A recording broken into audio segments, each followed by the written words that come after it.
Hello everyone and welcome to the lecture on cloud computing and AWS global infrastructure.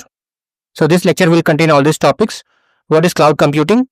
Benefits of cloud computing, types of cloud computing, first type, public cloud, private cloud, hybrid cloud, cloud computing with AWS, AWS global infrastructure of AWS cloud. In this I'll go in much more detail. AWS regions and availability zones, detail. North America region, AWS local zones, AWS wavelength, AWS outpost, AWS points of presence, Amazon CloudFront global edge network, cloud security at AWS, AWS cloud compliance, and accessing AWS services. So what is cloud computing? Cloud computing enables delivery of compute, power, storage, and other IT resources via the internet on demand. It allows users to obtain resources as needed without long-term commitments. This model allows users to pay only for the IT resources they consume, avoiding the cost associated with unused capacity or over-provisioning. Users can quickly provision the type and size of resources they require for any project or application, providing the agility to respond to changing business needs. Cloud computing removes the need for large initial investment in physical hardware and the ongoing burden of managing this hardware, shifting the focus to innovation and development. The cloud offers a comprehensive range of services, including servers, storage solutions, and databases, all accessible over the internet for a variety of applications. Through web applications, users can easily provision, manage, and scale resources provided by a cloud services platform like Amazon Web Services, which manages the underlying hardware. So, benefits of cloud computing. So instead of large upfront investment in data centers and servers, cloud computing allows you to pay only for the resources you use, making expenses variable and directly tied to your consumption. With cloud computing, you benefit from the aggregated usage of hundreds of thousands of customers, leading to lower cost due to providers like AWS, achieving significant economies of scale, which in turn offers lower pay-as-you-go prices.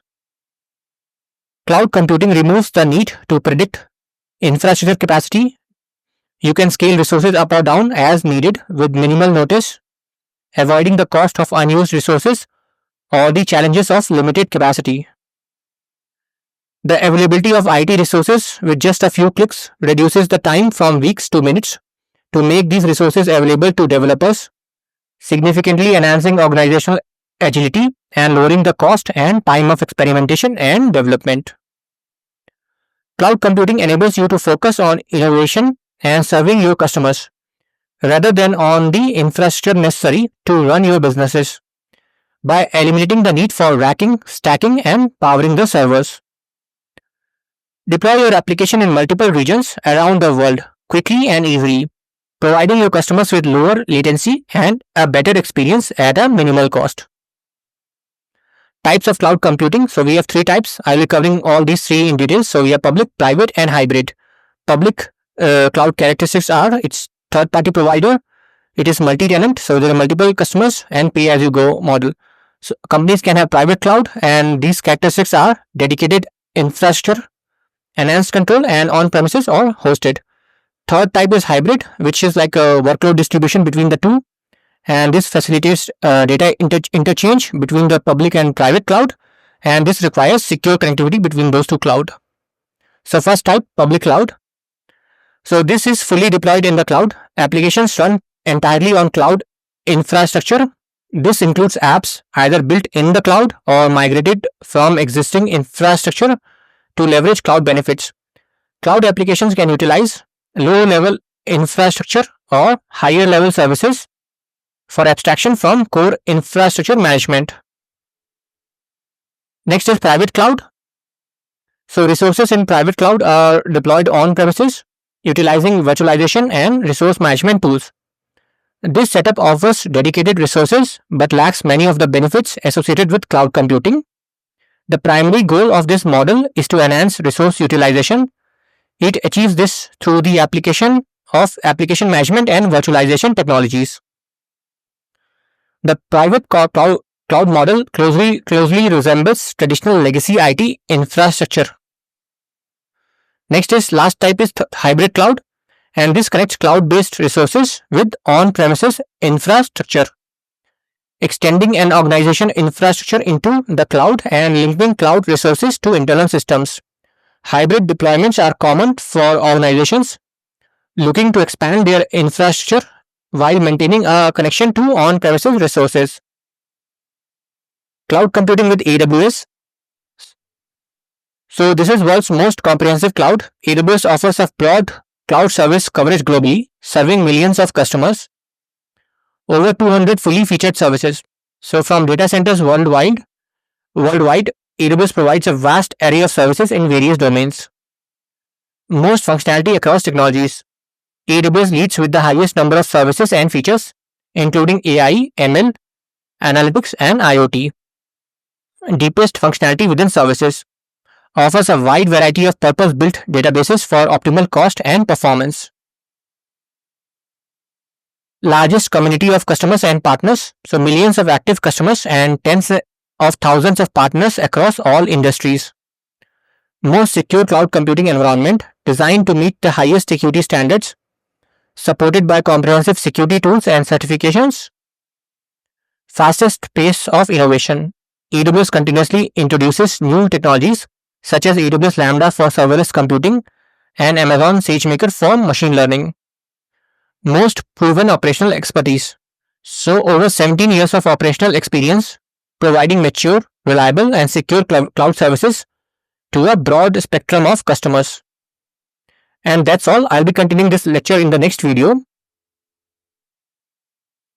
AWS Global Infrastructure. So there are total 33 launched regions, each with multiple availability zones. There are total of 105 plus and counting availability zones. There are 600 plus points of presence and 13 regional edge caches, 38 local zones, 29 wavelength zones for ultra low latency applications, 245 countries and territories served, 115 direct connect locations. So global infrastructure of AWS Cloud. AWS Cloud infrastructure is structured around regions and availability zones, with each region being a specific physical location around the world that houses multiple availability zones. Each availability zone comprises one or more discrete data centers, ensuring isolated and secure environments within the same region. These data centers are equipped with redundant power supplies, networking, and connectivity to ensure uninterrupted service and reliability. The architecture of having multiple availability zones allows for the deployment of highly available, fault-tolerant, and scalable applications and databases, surpassing the capabilities of a single data center setup. AWS regions and availability zones.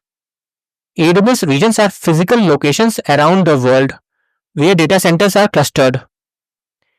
Each region consists of groups of logical data centers known as availability zones. Every AWS region contains at least 3 isolated and physically separate availability zones within a geographic area.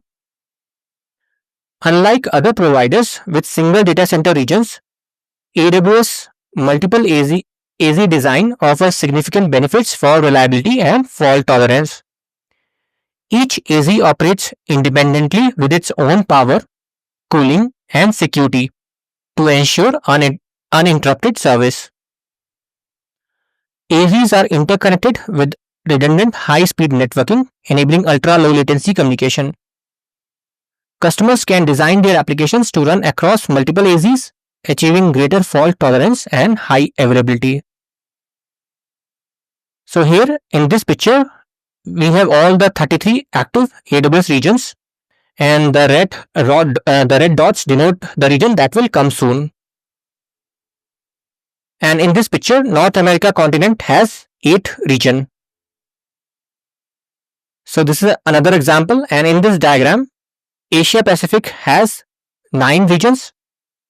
Red dots are the regions which are coming soon, and in this case, it is in Malaysia and Thailand. Next, I will be covering availability zones. So an availability zone consist of one or more data centers equipped with redundant power, networking, and connectivity. AVs enable running production applications and databases with greater availability, fault tolerance, and scalability than possible in a single data center. AVs within a region are linked by high bandwidth, low latency networks with fully redundant and dedicated metro fiber. All network traffic between AZs is securely encrypted, ensuring data privacy and security. The network's high performance supports synchronous data replication between AZs, facilitates real-time data availability and disaster recovery strategies. AZs are physically separated by a significant distance to provide isolation from local disasters like power outages and natural catastrophes, which enhances overall resilience. A region consists of 3 or more availability zones, as I talked about. So here you will see that US East Northern Virginia region has 6 availability zones. Next is AWS local zones. AWS local zones bring essential AWS services geographically closer to end users to minimize latency. They are perfect for running applications which require single-digit millisecond latencies, such as media content creation, real-time gaming, and machine learning. Each local zone is an extension of an existing AWS region, offering select AWS services and enabling the running of latency-sensitive applications near users. It provides a robust connection between local workloads and the broader AWS region, facilitating easy access to in-region services through familiar APIs and the toolsets. AWS wavelength. Single-digit millisecond latencies to mobile devices. So this is specifically to mobile network, all the mobile devices. AWS wavelength enables applications that need very low latency for mobile and end-user devices. Deploy applications to wavelength zones. So developers can deploy their applications close to the users within the telecom providers' data centers at the edge of 5G networks. Embedded in telecommunications data center at 5G edge. Wavelength zones are specifically designed to leverage the high speed and low latency of 5G networks. Seamless access to AWS services in the region. So despite being at the edge, these zones allow full access to comprehensive range of AWS services. And they are ideal for gaming, live streaming, machine learning inference, AR, VR. So applications requiring ultra-low latency can significantly benefit, enhancing user experience in real-time interactive applications like augmented reality and virtual reality. Minimizing latency to connect to applications. So by bringing AWS services to the edge of 5G networks, wavelength reduces the latency usually experienced when connecting to cloud applications. Reduces network hops and latency over 100 milliseconds. So traffic reaches servers in wavelength zones directly within the mobile provider's network, avoiding the delay that occur when you traverse all over the internet. Next is AWS Post. AWS Outpost. Sorry, not AWS Post or AWS Outpost. So AWS Outpost extends AWS services, infrastructure, and operating models to any data center, co-location space, or on-premises facility. It utilizes the same interfaces and infrastructure that you use in the AWS cloud, and this enables seamless operation across cloud and on-premises environments. It offers a fully consistent experience whether working in the cloud, AWS cloud, or on-premises, and facilitates easy management and integration. Outposts are ideal for environments that require cloud connectivity but also need to keep certain workload on premises. So all this AWS wavelength, local zones, and AWS Outpost, these I will be covering separately in their dedicated lecture, but this is just to give you overall high level overview of the AWS global infrastructure and what it is made up of. And Outposts are perfect for applications that require immediate data processing or are sensitive to latency by remaining closer to data sources and the users. AWS points of presence. So there is a global points of presence network for CDN, cloud distribution network, DNS, and accelerated global accelerator. So AWS operates points of presence hosting, Amazon CloudFront, Amazon Route 53, AWS Global Accelerator to optimize edge networking. So this is specifically for edge networking. And there are over 410 points of presence in 90 cities across 48 countries. The extensive edge network includes edge locations and regional caches, ensuring global coverage. Each POP is isolated for enhanced reliability. So isolation prevents failure in one POP from affecting others, ensuring robust global network performance. Pairing with thousands of telecom carriers globally. So AWS network is highly connected for optimal performance, pairing with major tier 1, tier 2, tier 3 telecom carriers. High capacity AWS network backbone. Edge locations are linked to AWS regions via high capacity redundant fiber network, enhancing content delivery and acceleration. This is a map of Amazon CloudFront Global Edge Network, and you can see there are multiple edge locations. They are across all the cities and major traffic congestion point, and you have multiple edge locations. So these are purple dots, and then you have regional edge caches. So there, the data, if you are accessing from S3 or some other services, it will be cached for faster serving to your end customers. Cloud security at AWS. AWS prioritizes security, helping organizations leverage the cloud scalability and flexibility securely. Foundational services and built-in security are core to AWS cloud infrastructure, enabling tailored security measures. Customers use a network architecture built for the most security-sensitive organizations, offering security without the cost of physical maintenance. Cloud security mirrors on-premises security but eliminates the need for physical hardware management, utilizing software-based security tools. AWS Cloud allows scaling and innovation within a secure environment at lower cost than on-premises solutions. AWS ensures security of the cloud, while customers are responsible for security in the cloud, maintaining control over their resources. AWS offers extensive security tools and features, including network security and data encryption, to meet security objectives. AWS environments undergo continuous auditing to maintain security standards, with various tools available for asset inventory and compliance reporting. AWS Cloud Compliance. So AWS offers comprehensive controls to ensure security and data protection in the cloud. Compliance is a joint effort between AWS and its customer, emphasizing the shared model for security. Customers can leverage AWS security practices and controls built on its infrastructure for their operations. And here, SOC is Service Organization Control.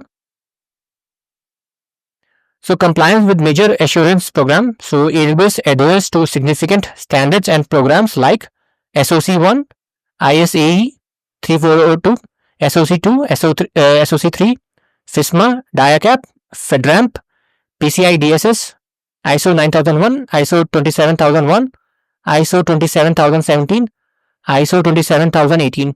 So SOC stands for Service Organization Control.